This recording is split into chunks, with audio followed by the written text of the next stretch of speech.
Hoy vamos a explicar qué es la adopción del tratado en el orden jurídico interno.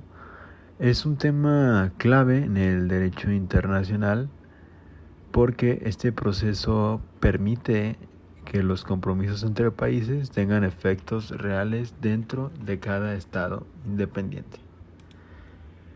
Bueno, vamos a hablar sobre el concepto del tratado, que primero, que entendemos que es un tratado internacional.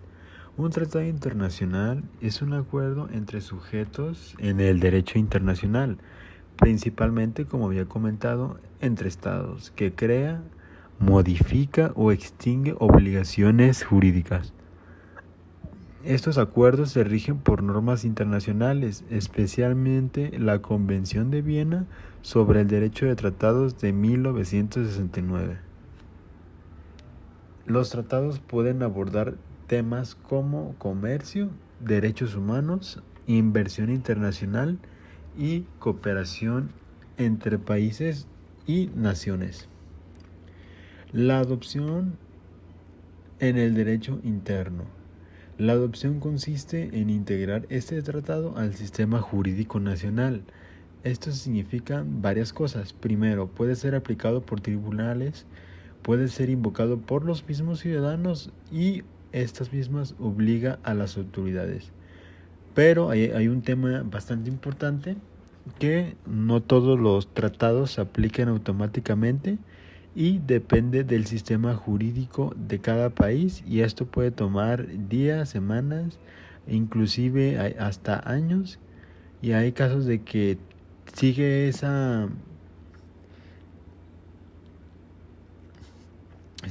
aquella propuesta, pero aún no se define totalmente en el sistema del Estado. Sistemas de incorporación. El sistema monista, aquí es el derecho internacional, y aquí es cuando el derecho internacional y el interno forman un solo sistema. Los tratados se aplican directamente una vez ya ratificados, y a continuación voy a dar un pequeño ejemplo que vendría siendo: un juez puede aplicar el tratado sin necesidad de una ley adicional. También está el llamado sistema dualista. Aquí ambos sistemas siempre estarán separados. El tratado necesita transformarse en la dicha ley nacional. Ejemplo: el Congreso debe aprobar una ley para que tenga dichos efectos. En la práctica, muchísimos países, por no decir la gran mayoría, usa ambos sistemas, no solo uno u otro. Siempre se combinan ambos sistemas.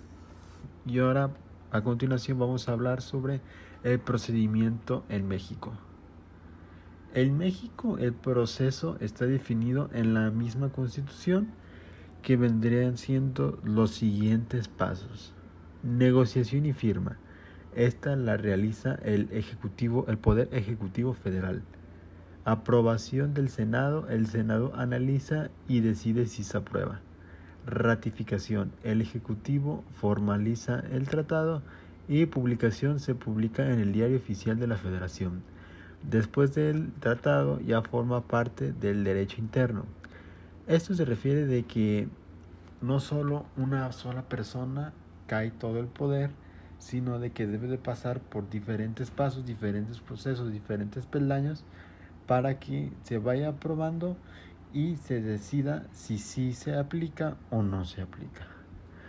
Y al final, en nuestro país, se publica esta información en el Diario Oficial de la Federación, tal cual aparece ahí, y todo lo que aparece ahí, como su nombre lo dice, vaya la redundancia, es oficial y sale del Poder Ejecutivo Federal. Y ahora, continuamos con las jerarquías de los tratados.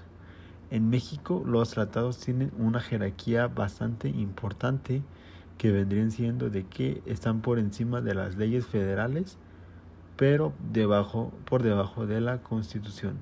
Sin embargo, en materia de derechos humanos tienen un nivel equivalente a la Constitución. Esto fortalece la protección de derechos fundamentales.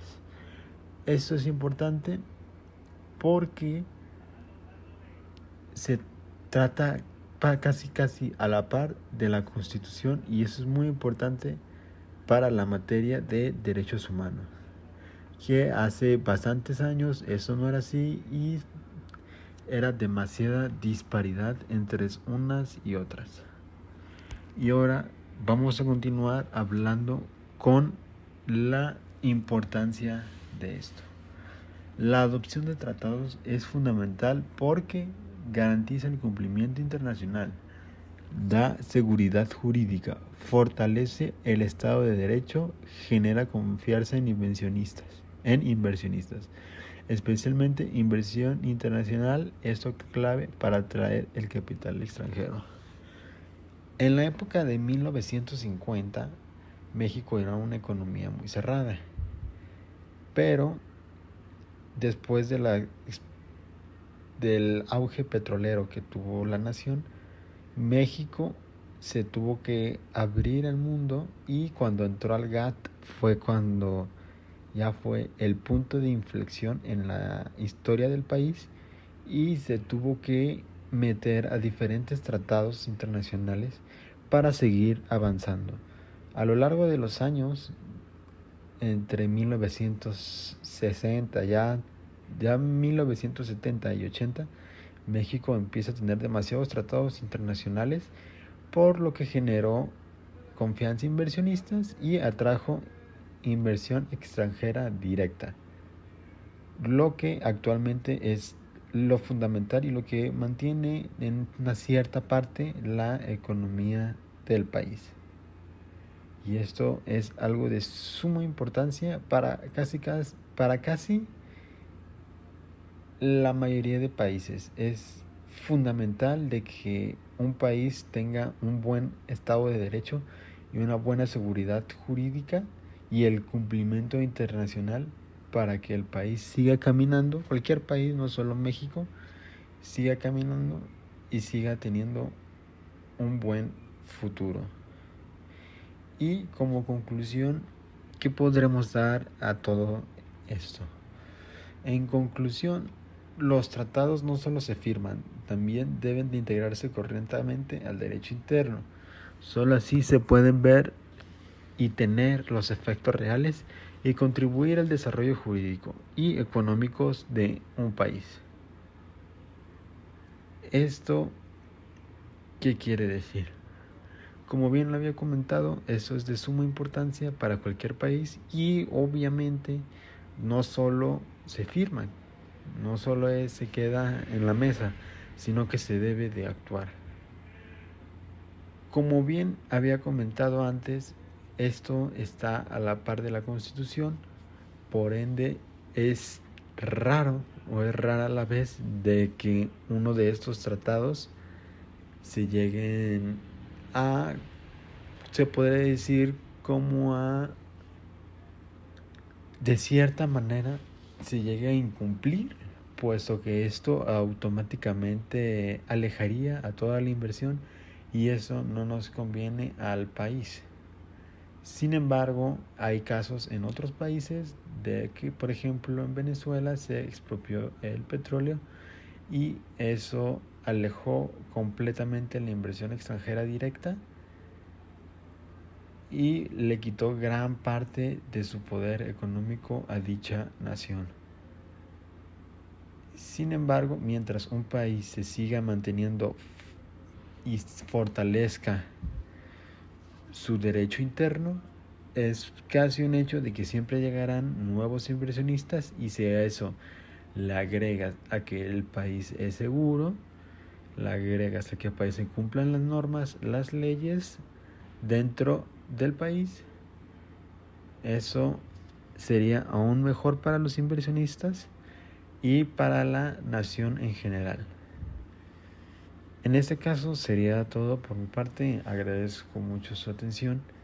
Es de lo más importante que para mí se debe de investigar y conocer, y les agradezco mucho nuevamente su atención y que tengan una excelente noche, día o tarde. Buen día.